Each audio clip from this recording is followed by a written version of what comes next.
The city streets of downtown Manhattan glimmered under the neon lights, reflecting puddles from an earlier rainstorm. Amid the sea of hurried commuters and honking taxis, Tia Johnson, barely 16, shuffled along the sidewalk in worn-out sneakers, a tattered hoodie barely shielding her from the cold. She was homeless, invisible to most, carrying a backpack filled with only a few possessions and a lifetime of fear. But that night, something made her stop. At the corner of 5th and Main, she spotted a sleek black car pulling up, the kind most people only saw in magazines or on television. From the passenger seat emerged Henry Crawford, a billionaire entrepreneur known for his ruthless business deals and icy public persona. He had that unmistakable air of wealth, power, and untouchable privilege, the kind that usually made people avert their eyes. Tia hesitated for a moment, then, in the softest voice she could muster, spoke the words that would change everything. "Sir, can I eat with you, Daddy?" The words hung in the air like a thunderclap. For a heartbeat, the world seemed to pause. Pedestrians turned, unsure if they had heard correctly. Henry froze, his sharp blue eyes narrowing as he tried to process the audacity and innocence of the question. Why would a homeless girl call him Daddy? Did she know him? Was she mocking him? Or could this be something more profound, something he wasn't expecting?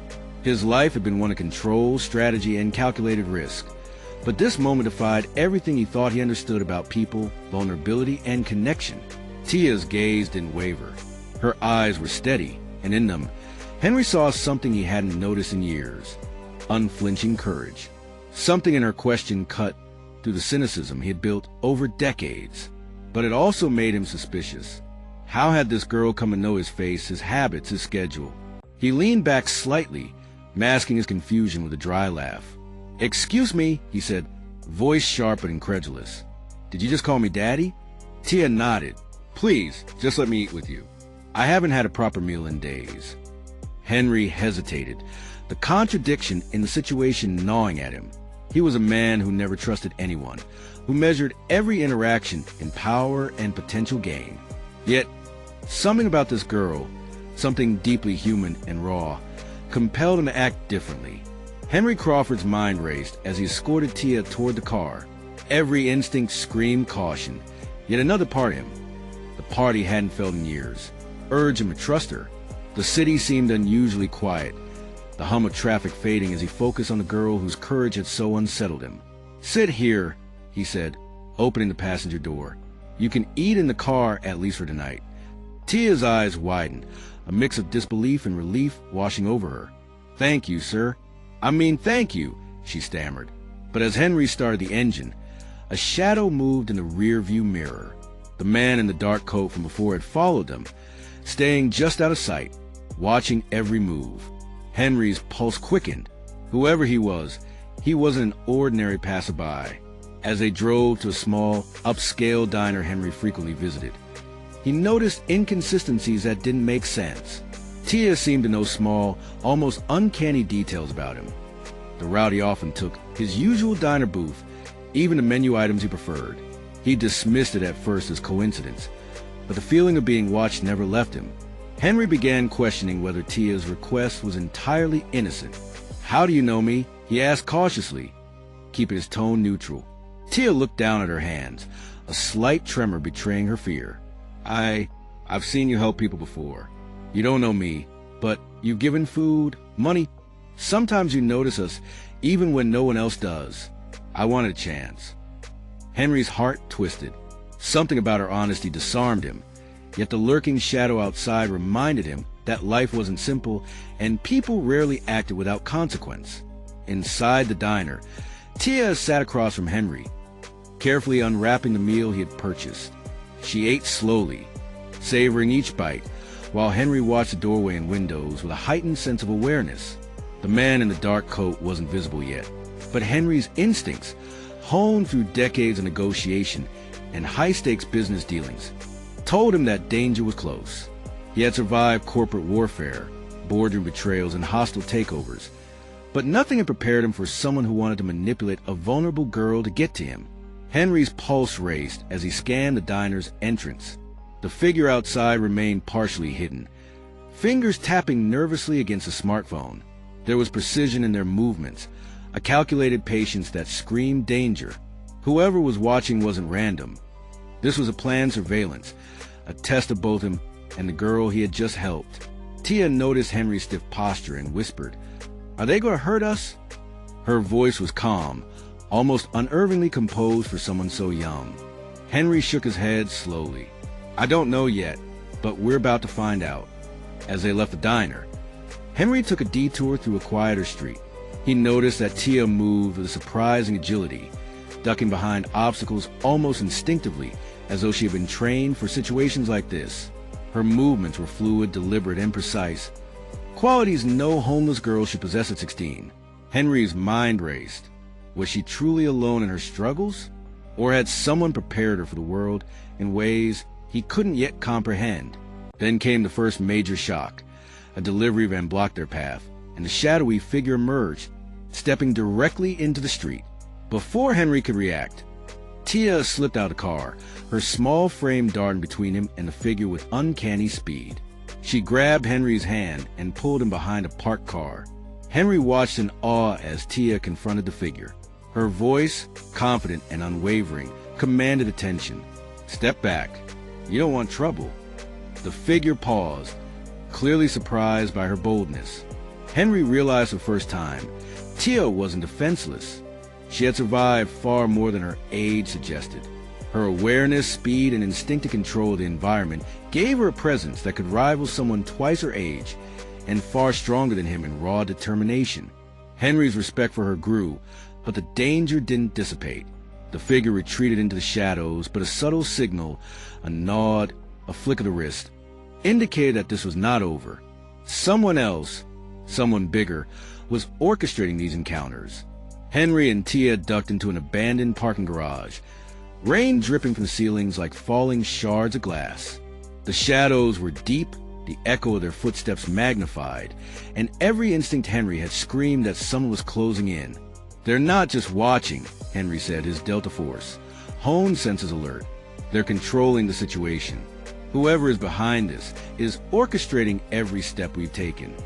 Tia nodded, her eyes scanning every exit. "Then we take control first." Suddenly, a tall figure stepped out from behind a concrete pillar, calm, composed, and impossibly deliberate. Henry's stomach tightened.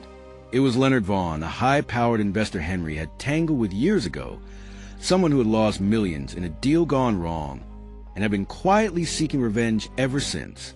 Vaughn's reputation for manipulation was legendary, and now he had turned his attention to both Henry and this mysterious girl. "You become inconvenient," Vaughn said smoothly, "and she is far more important than you realize." Henry's mind raced. Vaughn had orchestrated the shadowy figure, the cryptic messages, and now this confrontation. But why Tia? Why was she central to Vaughn's plan? Before Henry could respond, the figure behind Vaughn triggered a security device, causing the lights in the garage to flicker and plunging the space into near darkness. The echo of footsteps approached from multiple directions. Tia, surprisingly calm, whispered, "Stay behind me." Henry watched in awe as she moved with precision, positioning him strategically behind concrete pillars, using shadows and angles to their advantage. Every instinctive move revealed a depth of experience he hadn't expected from a teenage girl. She guided him like a seasoned tactician, anticipating Vaughn's plans before he could execute them. Rain poured through broken windows of the abandoned garage, splashing against the concrete floor as Henry and Tia crouched behind pillars. Vaughn's voice echoed, cold and calculated. "I hope you understand how fragile your position is. One wrong move and everything ends here." Henry's pulse surged.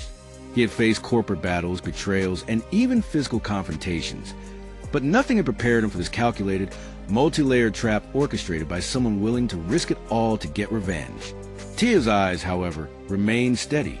"We won't let you control us," she said, her voice calm yet commanding. Every movement she made was deliberate, her small frame an unpredictable force. Suddenly, Vaughn's accomplices activated the final element of the trap, a series of mechanical devices that could lock the exits in seconds. Henry realized the genius and cruelty behind the setup. It wasn't just intimidation. Vaughn had engineered a scenario where even small mistakes would be fatal, forcing Henry and Tia into panic, where he could exploit them. But Tia had anticipated this. With a swift motion, she kicked a small remote from her pocket, something she had found weeks earlier, a device Vaughn's men had dropped during a previous encounter. The devices clicked harmlessly, nullified by her foresight. Henry's jaw dropped. "You planned for this?" Tia nodded, a faint smile on her lips. "I told you, I survived by thinking ahead." With the devices neutralized, Henry and Tia advanced toward Vaughn. Henry engaged the remaining accomplices with precise, non-lethal force, while Tia, small but lethal in her efficiency, maneuvered behind Vaughn, her movements fluid and commanding. Vaughn, realizing he had underestimated the girl he dismissed as just another homeless child, faltered. His confident smirk vanished as Tia blocked his escape and stared him down. "You underestimated courage," she said. "You underestimated strategy. And most of all, you underestimated people who refuse to be broken." Henry realized that night that true strength wasn't about wealth, power, or intimidation. It was about courage, resilience, and the willingness to act decisively when the odds are stacked against you. The most unlikely heroes, those society dismisses, often possess the sharpest minds and the strongest hearts. Vaughn was apprehended shortly after. Thanks to the evidence Henry and Tia collected, his scheme exposed for all to see. But the victory wasn't just legal, it was personal. Tia had proven her strength, and Henry had rediscovered the humanity and courage he had lost in his years of relentless business battles. As the rain eased and the city lights reflected off the wet streets, Tia glanced at Henry with a mischievous smile. "You think this is over?" Henry shook his head, a grim smile forming. "No, someone orchestrated this entire game, and I'm certain Vaughn wasn't working alone. We may have won tonight, but the real story is just beginning." Tia's eyes sparkled. "Then let's be ready." And in that moment, they understood. They were no longer the prey. They were the strategists, the ones who would turn the tables. But the true challenge, the one lurking just beyond the shadows, had yet to reveal itself. Subscribe for more interesting and powerful stories.